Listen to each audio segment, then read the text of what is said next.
C'est un chapeau est une histoire d'un auteur portugais, David Machado, et avec des illustrations de Gonçalo Viana.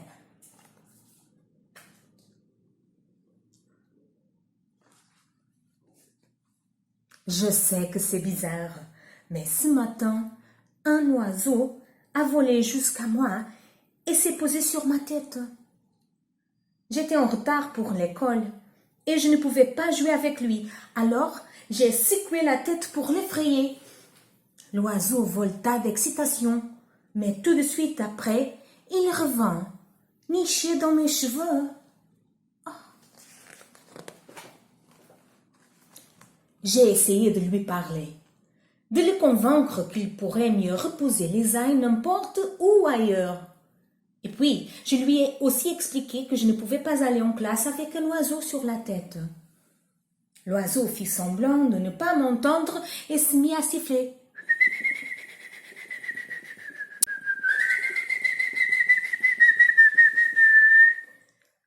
J'ai vérifié l'heure. Il était trop tard.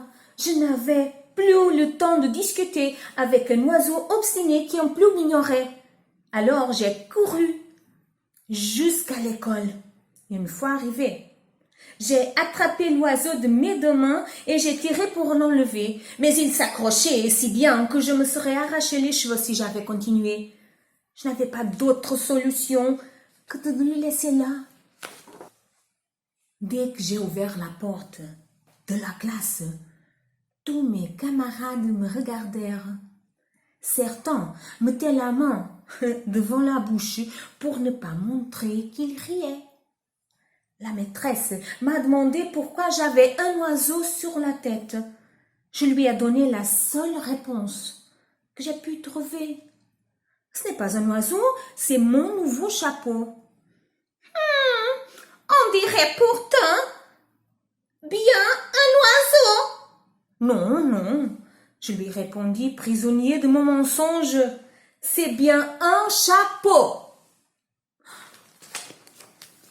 La maîtresse m'a regardé en plissant les yeux et en tordant la bouche. Finalement, elle a dit que je pouvais m'asseoir à ma place, mais que mon chapeau devait rester calme et silencieux. Et mes camarades n'arrêtaient pas de me regarder. Heureusement, l'oiseau s'est très bien comporté pendant le cours. Malgré tout, mes joues étaient en feu, rouges de honte. À la récréation, mes amis me montraient du doigt et riaient. Je ne pouvais pas me mettre en colère contre eux. Ils avaient raison, avoir un oiseau sur la tête, c'est vraiment absurde. Il valait mieux m'éloigner. J'ai bien essayé d'expliquer à l'oiseau que tout le monde se moquait de nous, mais il a juste allongé son cou comme s'il s'étirait.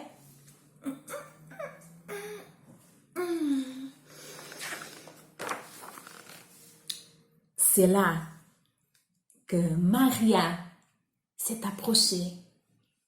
J'aime bien Maria. Elle secoue la tête quand elle est heureuse. Elle sait compter jusqu'à 1536 et demi. Et en plus, elle court plus vite que n'importe quel garçon au fil de la classe. Je ne voulais pas lui parler avec un oiseau sur la tête. Mais avant que je ne brûle complètement de honte, elle m'a souri et elle m'a dit « J'aime beaucoup ton chapeau. »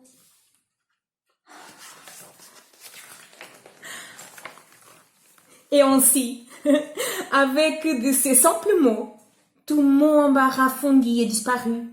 Soudain, l'oiseau était devenu pour moi le plus beau chapeau du monde. Et tout ce que je voulais, c'était de le porter pour toujours. Je ne me souviens pas si les autres continuaient de se moquer ou non. J'étais heureux. Maria aimait mon chapeau et c'était le plus important.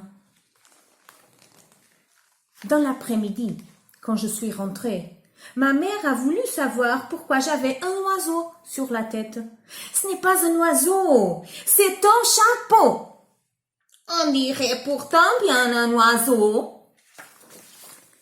Au moment du dîner, j'étais devant le miroir et j'admirais mon nouveau chapeau. Il battait des ailes par moments quand il changeait de position. Quand je me suis assise à la table, mon père a demandé: Tu sais que tu as un oiseau sur la tête. Ce n'est pas un oiseau, c'est ton chapeau. On dirait pourtant bien un oiseau.